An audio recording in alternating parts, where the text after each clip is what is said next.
क्या कहती है इस पर हम क्यों कमेंट करें। हमारी तैयारी क्या है, हम 125 सीट जीत के सरकार बनाने की तैयारी है और उसके लिए पूरा योजनाबद्ध तरीके से हमारा ग्राउंड पे पूरा वर्क हुआ है। राहुल गांधी प्रियंका गांधी का प्रचार करने का भी कोई कार्यक्रम, क्योंकि भारत जोड़ो यात्रा में राहुल गांधी लगातार अनवरत चल रहे हैं, राहुल गांधी को लेकर क्या रणनीति है? जल्दी बनेगा। देखिए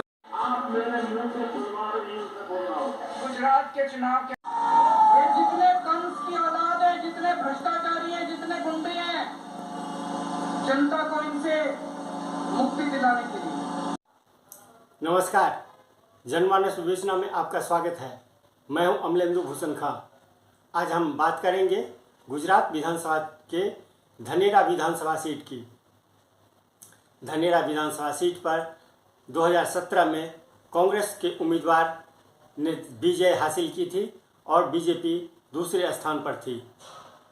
कांग्रेस के उम्मीदवार नत्थाभाई हेमोला भाई पटेल को 82,909 वोट मिले थे, जो कि कुल मतों का 47.79% था। दूसरे स्थान पर मानजी भाई मगन भाई देसाई भाजपा के उम्मीदवार थे, जिनको 80,816 वोट प्राप्त हुआ था, जो कुल मतों का 46.56% था। यानी दोनों कांग्रेस और बीजेपी के बीच जो मतों का अंतर था वो बहुत ही मामूली था और मामूली वोटों से ही जीत हार हुई थी। 2012 में कांग्रेस के उम्मीदवार कसना भाई पटेल जो विजेता थे, उनको 87,460 वोट मिला था, जबकि दूसरे स्थान पर रहने वाले भाजपा के उम्मीदवार बसंत भाई रणछोड़ जी पुरोहित को 57,069 वोट प्राप्त हुआ था। इसी तरह 2007 में इस सीट पर भाजपा का कब्जा था। भाजपा के जो उम्मीदवार थे मपातलाल मोतीराम पुरोहित, इनको 65,463 वोट प्राप्त हुआ था और दूसरे स्थान पर कांग्रेस के थे नवाजी हेमोलो भाई, उनको 51,699 वोट प्राप्त हुआ था। 2002 में हरजीवन भाई हीरा भाई भाजपा उम्मीदवार थे और इनकी जीत हुई थी। 2002 में इनको 66,573 वोट प्राप्त हुआ था और दूसरे स्थान पर कांग्रेस के जो उम्मीदवार थे कसना भाई पटेल, उनको 57,530 वोट प्राप्त हुआ था।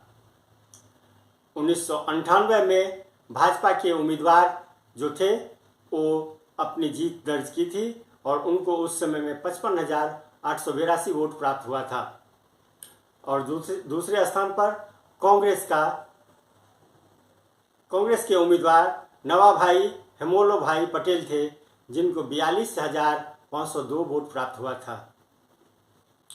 लेकिन 1998 में कांग्रेस इस सीट पर अपना कब्जा जमाए हुई थी। 1998 के चुनाव में गोगा भाई हमीर भाई राबरी थे, जो 63,814 वोट प्राप्त करके अपनी जीत दर्ज की थी।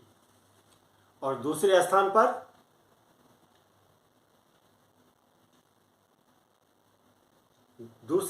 पर भाजपा के उम्मीदवार थे, जिनको 52,262 वोट प्राप्त हुआ था। इस तरह से ये जो सीट है यह काफ़ी उतार चढ़ाव वाली सीट है। कब कौन पासा पलट दे, मतदाता पासा पलट दे, यह करना कठिन है। अब 2022 के चुनाव की तैयारी हो रही है। सब अपने अपने क्षेत्र में सक्रिय है, कांग्रेस हो या भाजपा। इस बार तो आम आदमी पार्टी भी गुजरात के विधानसभा चुनाव में अपनी सक्रियता बढ़ा दी है। अब देखना यह होगा, रिजल्ट तो 8-10 दिसंबर को आएंगे। तब तक देखना यह होगा जो कौन आगे रहता है और कौन पीछे रहता है। आज के लिए बस इतना ही, हमें दीजिए आज्ञा। नमस्कार। हाँ, मेरे इस चैनल को आप ज़रूर सब्सक्राइब करें, इसके लिए आपका